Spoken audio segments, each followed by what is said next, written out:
मोखाडा तालुक्यात प्रशासनाला हादरवून टाकणारी धक्कादायक घटना घडली। शेतकरी कुटुंबाचा थेट तहसीलदारांच्या दालनात आत्मदहनाचा प्रयत्न।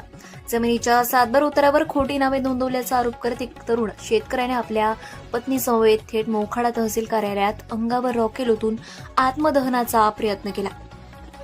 सुदैवाने वेळीच कर्मचाऱ्यांनी हस्तक्षेप केल्यामुळे मोठी दुर्घटना टळली। मात्र या घटनेने संपूर्ण प्रशासन हादरून गेले।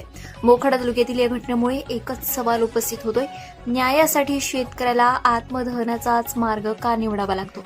पीडित शेतकऱ्याचा आरोप आहे की जमिनीच्या नोंदीमध्ये खोटी नावे चढवण्यात आली असून वारंवार तक्रार करूनही प्रशासनाकडून कोणतीही दखल घेतली जात नव्हती।